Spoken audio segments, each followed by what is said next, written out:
Hi there. I'm so glad you could join me again. We're back in my garden, and I thought I'll give you a little bit of update what's happening with my water garden. A lot of changes. And also, I ran into some difficulties that I would like to share with you, and if you ever decide to have a water garden, you'll be a little bit more prepared than I have. And it's always nice to share knowledge. So let me go back.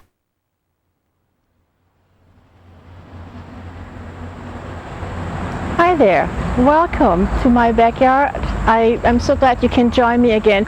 I want to give you a little bit of an update of my water garden. It's 2 years old now, and I had quite a trial this early this summer and late this summer. Nature threw some curves in, and I had to resolve some algae problem. The whole water garden turned green. What is out in nature, fine, but I really didn't like and appreciate the look. It looked kind of murky and dirty. I finally had to resolve of getting some algicide and kill the algae, what I really didn't want to do, but I didn't have any choice. So by reading several books, I discovered that I do need to invest in a filter, and that's what I did. And I'm going to go back there and show you. I got a brand new filter that's on the market that's manufactured in Holland, and it's made out of recycled plastic, and it's a real simple system. So I'm going to go back there, and then I'll show you what a filter is.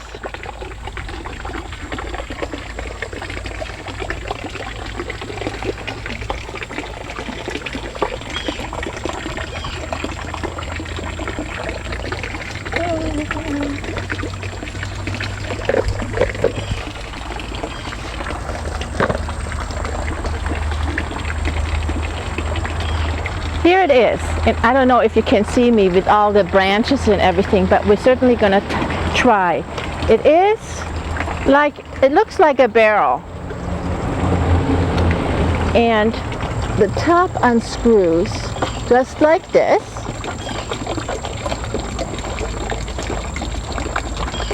See? And then there's some filters inside.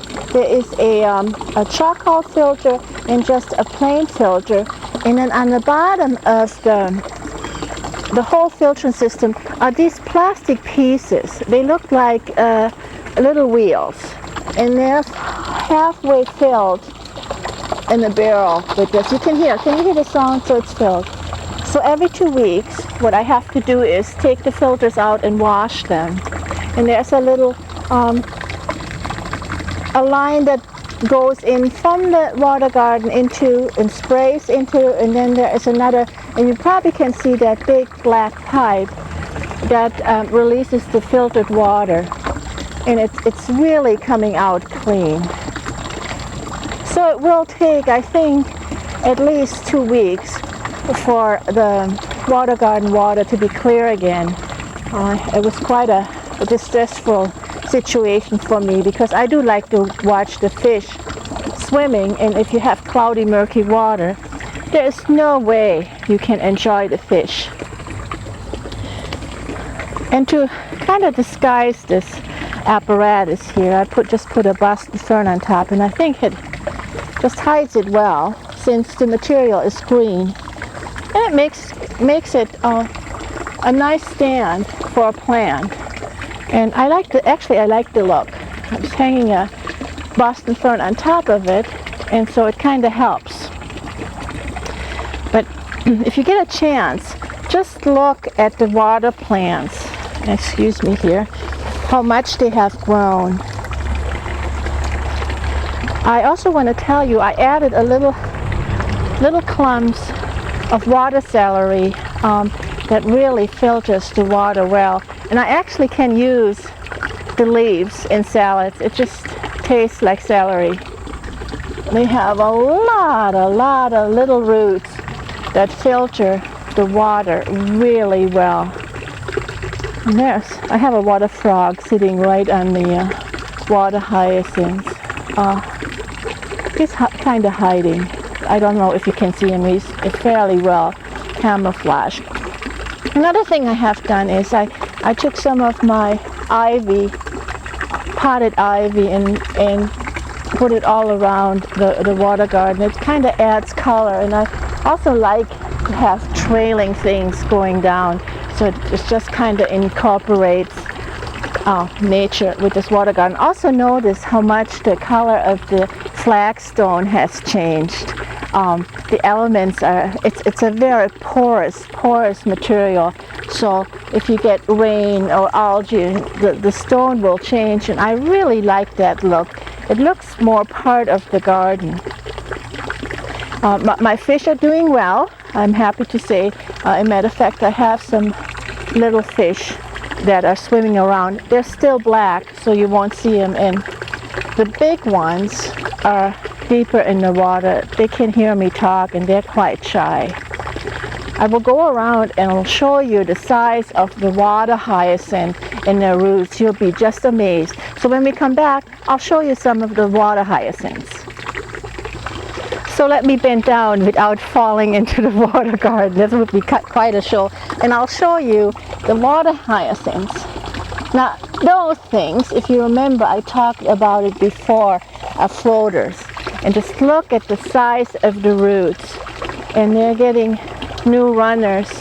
Now, this is really helpful to the water garden because, again, it filters the water. It takes in all the things we don't want and puts back nutrients in the water, so the plants can thrive, and they just float along. The little frog is still sitting there looking at me.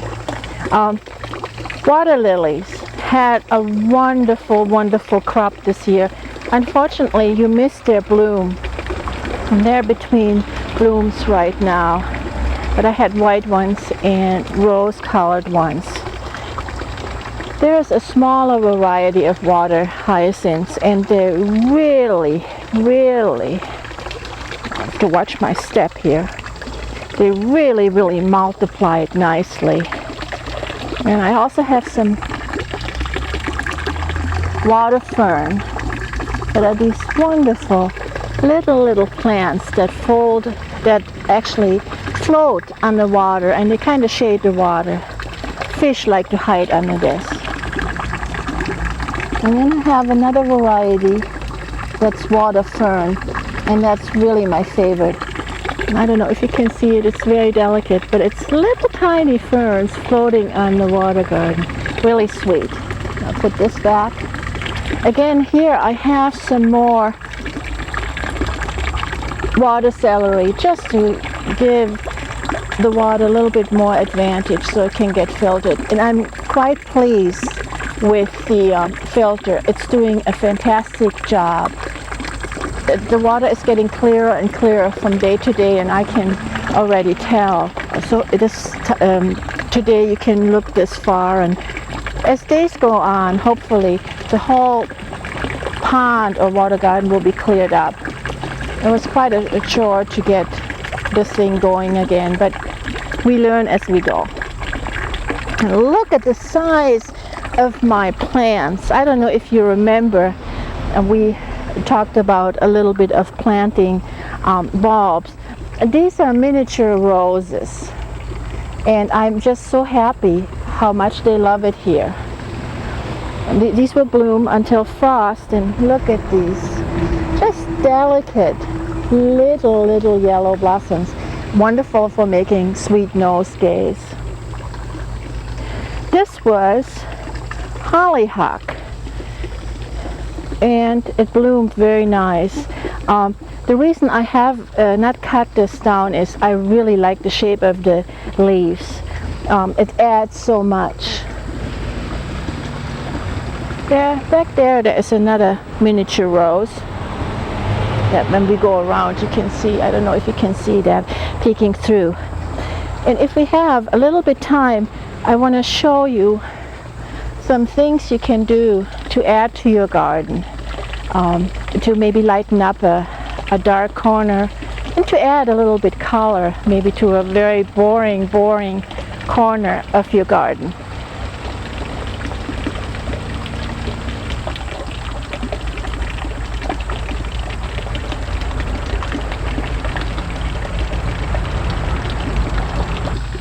You know, I really believe in nice appearance of my plants in my garden, and in order to achieve that, it's almost like caring for a child.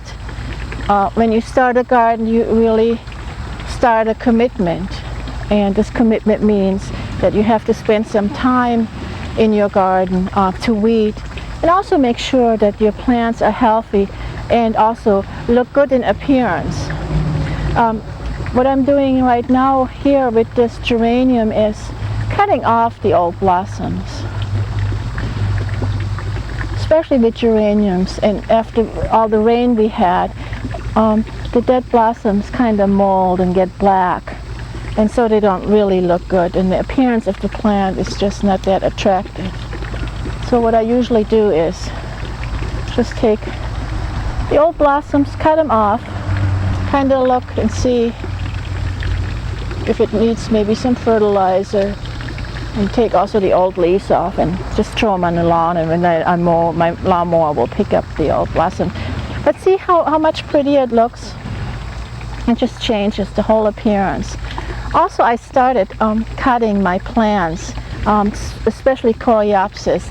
It's all done blooming and it looks quite unattractive. And you have to be really brave, because this is not a fun job. And take your scissors and just cut them, you know, maybe this high. And what happens here with this Coreopsis, and it's a lavender one, it started blooming again. I have no idea why. Usually after you cut them, they're all done, but these are starting to bloom again, as you can see.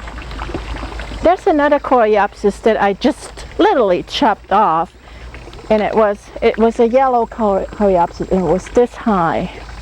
And after a while, they just fall apart, and they're not that attractive. So what I did, see the height of the plant that I did, just chopped it off. Still very attractive, still adds a lot of green to your flower bed. Same thing I'm gonna do is with my coneflower. They're starting to fade. So here, this bush I already cut down. And look here what I have here. I have a container with sand that I wet down every day, and that's for my butterflies. As you know, butterflies cannot drink water. What they do is they suck water out of soft, or more, I should say, moist soil, and coneflowers are a perfect plant for butterflies. And this year we have just wonderful, wonderful butterflies, from a swallowtail to all kinds, and big ones. So I'm real happy. They land here and look for nectar, and then they come and drink. It's really nice to see that. So I make sure that this is always moist and wet for my butterflies. Another thing you can do is, if you have an old sponge at home, you can do that with the sponge. The only thing I found out, it gets very slimy and moldy after a while. So sand is really good. Just use an old saucer or a container and fill in sand and wet it down. And voila, you have a drinking station for your butterflies. Now this poor plant, and I'm going to hold this, I hope you can hear me, needs to be taken care of too. See all these dead leaves, blossoms. It just needs a lot of help and tender care. Now let's go ahead and remove all this. I planted two kinds of plants in this pot. Some trailing vine that's going down to the water garden over the stones, and then geraniums. I love geraniums. They add so much to the garden, and I take them in the winter time into my basement and cut them down and use them again next year. Very economical. So see how much better that looks? Just a little bit of tender loving care, and there's another leaf that I will remove. And that's all you need. It's almost like a child.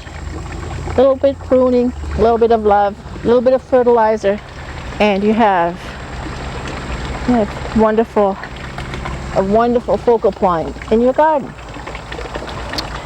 So, another thing I want to show you when we come back is what I have done with my darker corners. of my garden. And my garden is getting pretty shady. As you can see, apple tree is getting really big. And so the whole garden will change, and in 5-10 years, I probably will have a shade garden here. But it's another wonderful garden to get into. So when we come back, I'll just share with you some of my dark corners of the garden. I'm standing here underneath our maple tree that we planted in the fall of 1983. Isn't this a wonderful specimen? It's gotten big, and it's going to add a lot of shade to my garden.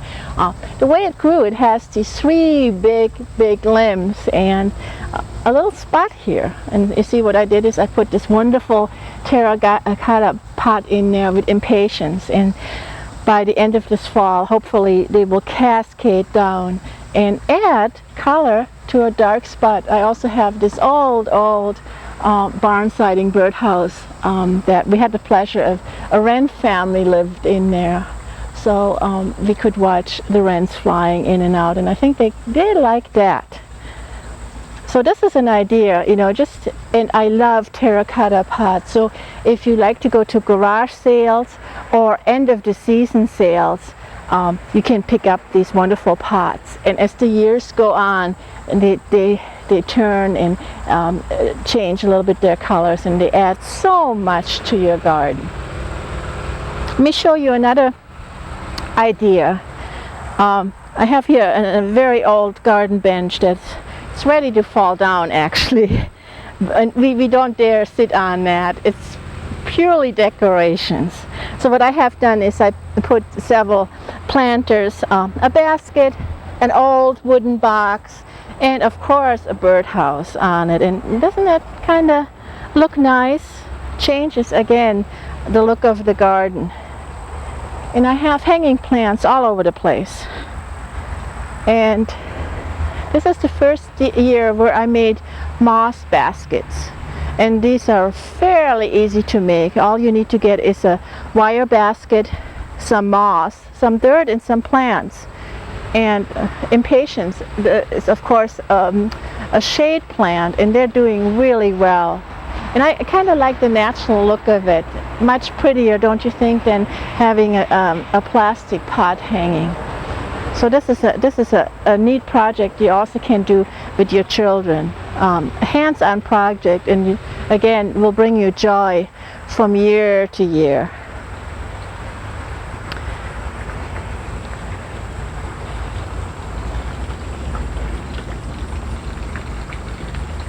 If you're lucky enough to have watering cans, and that's again if you go into antique shops and garage sales, use it as decorations.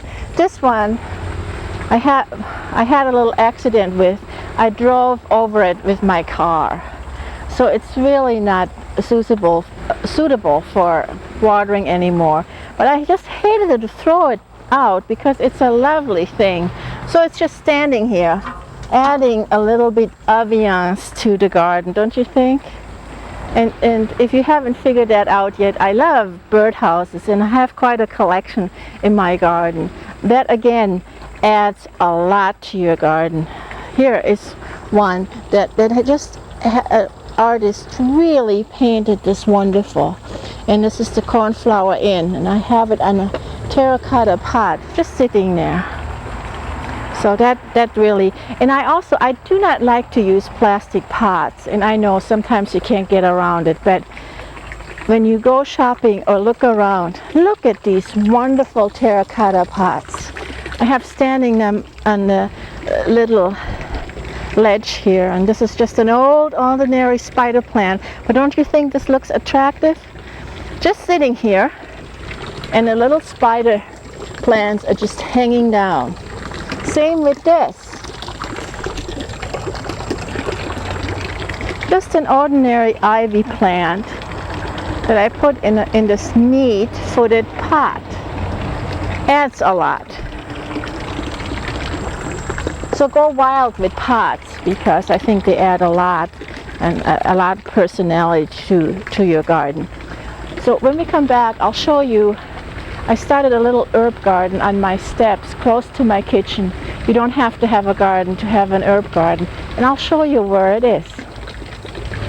Welcome to my deck. I just want to show you what I have done. My kitchen is right here. So this is our deck on the side of the house facing west, and we have a screened-in porch, and then there's our kitchen. And I cook a lot with herbs, so I thought I will put these pots, and here again I have geraniums in it, but I also planted herbs, and they really like it here. Now there is no reason, if you live in an apartment, that you could have pots of herbs on your windowsill. I love to cook with sage, and actually this is blooming, and we want to cut this off because it gets terribly strong. If you like to cook Italian, this is an herb. If you just could smell it, this is an herb you have to have. Likes bright sun. So what I have done is, I see the parsley here, and this is Greek. Let me just see. This is Greek or oregano. Great in soups. Likes the sun too. And then I have some more basil here. So this is real easy, and when you start cooking, and I recommend that you cut your herbs before you start, just a little time before you start cooking. You know what you need already in your soup, in your salad. So I'll just run out here, take my scissors and snip some herbs. It doesn't take much to take, especially if there's basil, because it's quite strong. And don't you think it adds a lot, the steps? Not only provide the herbs food for our dinner, but they also add a little texture. I have geraniums in here, and so easy to grow. Again, birdhouses, and when we kind of scan, you can see I have birdhouses everywhere.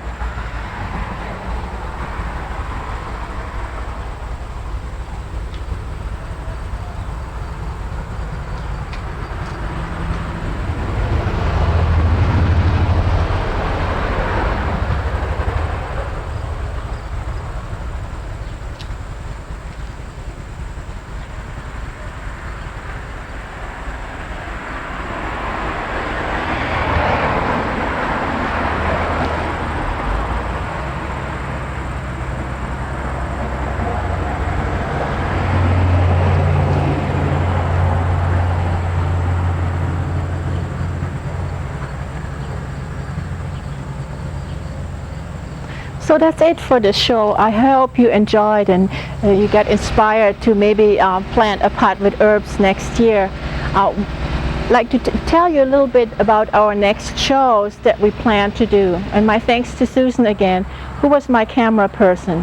And it was really hot today. So thank you, Susan, for being my camera person. Next show that you can expect from us will be, we will make some herbal vinegar.